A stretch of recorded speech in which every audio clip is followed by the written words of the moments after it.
Respect India news व स्वराज सच की team इस वक्त गोपालगंज के कांग्रेस कमेटी के कार्यालय में पहुंची हुई है और यहाँ पे बता दें कि कांग्रेस के जिला अध्यक्ष साथ ही साथ बता दें कि विधानसभा के उप विजेता यानी कि ओम प्रकाश गर्ग जी हैं। गर्ग साहब का स्वागत करेंगे और फिर इनसे विभिन्न मुद्दों पे चर्चा करेंगे। बहुत बहुत स्वागत। बहुत बहुत धन्यवाद आपको और आपके दर्शकों को।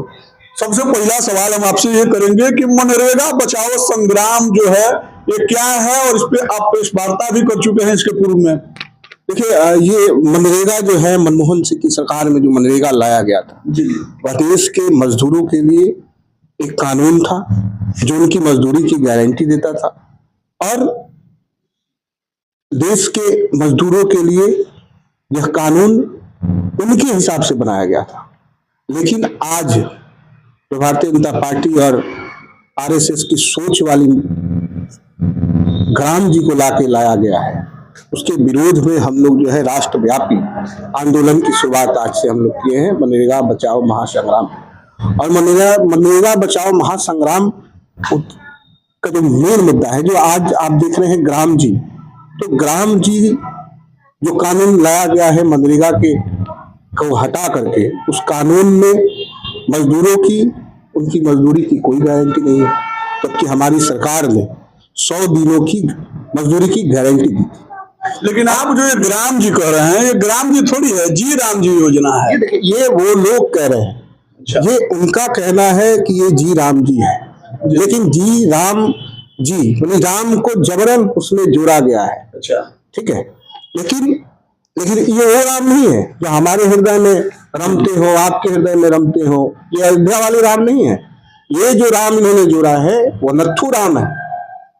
इस प्रकार से महात्मा गांधी की हत्या नाथू राम ने की थी, आज मनरेगा की भी हत्या जी राम जी के माध्यम से जो किया है।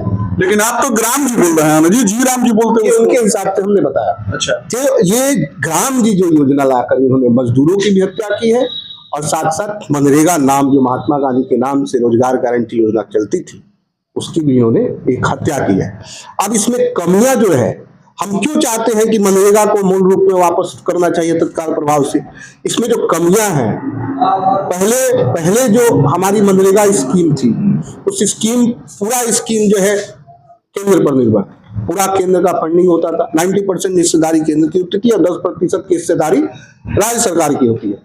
आज इस स्कीम में 60% 60% की हिस्सेदारी केंद्र करेगी और 40% राज्यों को देना होगा।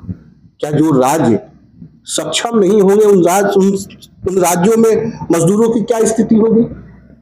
पहले जो है ग्राम पंचायत के भीतर मनरेगा स्कीम के माध्यम से पूरे 12 महीने तक मजदूरों को मजदूरी मांगने का हक था, उसकी गारंटी थी। नहीं, गारंटी तो 100 दिन का था, इसमें 125 कर दिया गया।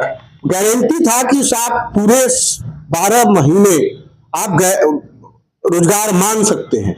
न्यूनतम गारंटी 100 दिनों की थी मनरेगा में, हमारे मनमोहन सिंह की सरकार वाली जो मनरेगा थी, न्यूनतम गारंटी आप जब पढ़ेंगे उसके कानून को तो 100 दिन की न्यूनतम गारंटी थी रोजगार की और वहां के सहायक रोजगार तय करते थे।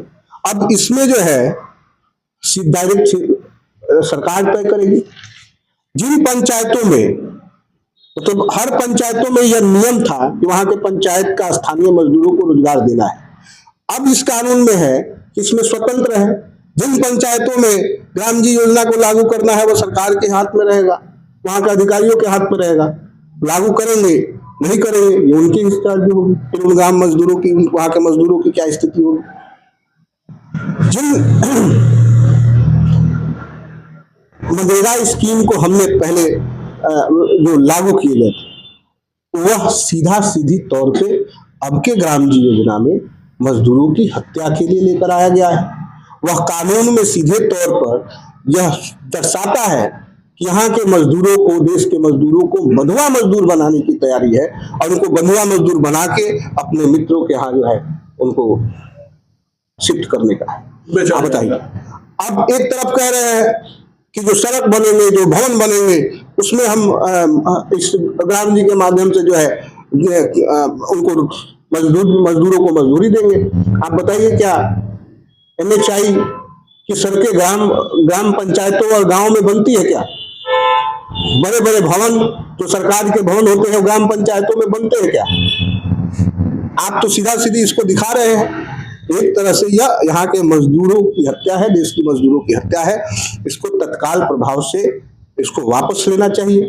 हमारी कांग्रेस पार्टी इस पर जो राष्ट्रव्यापी आंदोलन कर रही है, इसमें हमने यही कहा है कि इसको तत्काल प्रभाव से वापस कीजिए और मनरेगा को मूल जो मनरेगा था उसको उस रूप में ढांचिए और काम की गारंटी दीजिए, मजदूरी की गारंटी दीजिए और 400 न्यूनतम 400 मजदूरी की गारंटी तो होनी ही चाहिए।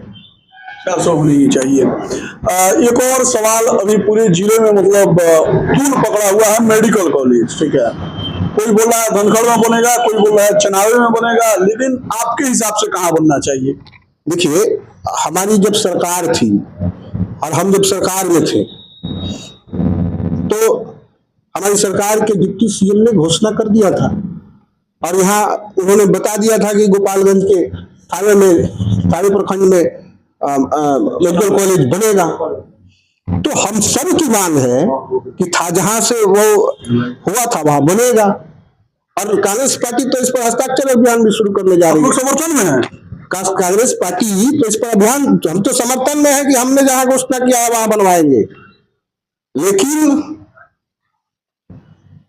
इस विधानसभा के लोगों का दुर्भाग्य है कि यहाँ के ऐसे विधायक को नहीं चुना जो पिछलगू है। पिछलगू विधायक को चुन लिया और वो जो है अपनी मशीनरी तंत्र से जो जीत कर सदन में गया है उसका वो इस्तेमाल नहीं कर रहा है या करने नहीं आता हो। आप पिछलगू बन रहे हैं, आपको तो सीधे मुख्यमंत्री को पत्र लिखना चाहिए। यानी सीधे तौर पे आप सुभाष सिंह को पिछलगू बता रहे हैं। हमने सदर विधायक को कहा कि पिछलगू बने हुए हैं। अच्छा, तो जहां पहले से शिलान्यास जहां घोषणाएं हुई है वहां तो बनेगा ही।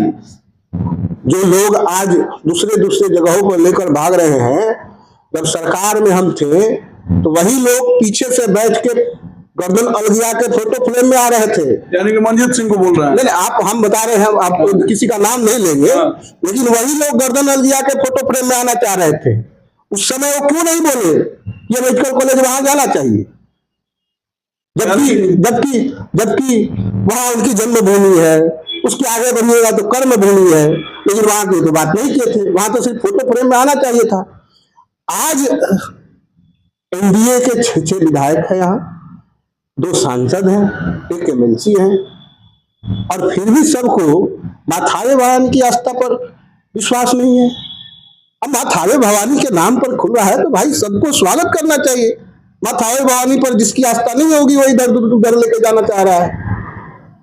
हम तो सीधा तौर पर यही कहेंगे कि माँ भवानी की आस्था जिस पर नहीं होगी वह इधर उधर ले जाने की बात कर रहे हैं, क्योंकि पूरे जिला में एक ही माहौल बना है कि माथावे भवानी के नाम पर बनना चाहिए तो बने। और हम लोग इस पर आंदोलनात्मक रूप से, अगर यहाँ से कहीं दूसरी जगह शिफ्ट होगा तो कांग्रेस पार्टी आंदोलनात्मक रूप से सड़क पर उतरेगी। यहाँ गोपालगंज के विधानसभा के 70,000 लोगों ने मुझे यहाँ का सड़क का विधायक तो बनाया ही है। सड़क पर संघर्ष करेंगे और आंदोलनात्मक रूप से विवश कर देंगे कि मेडिकल कॉलेज यही बनेगा। मेडिकल कॉलेज यही बनेगा। तमाम वार्तालाप पे आप लोगों को क्या कहना है कमेंट सेक्शन में लिखिएगा। मिलेंगे फिर, तब तक के लिए धन्यवाद। आप देख रहे थे रेस्पेक्ट इंडिया न्यूज व स्वराज सच।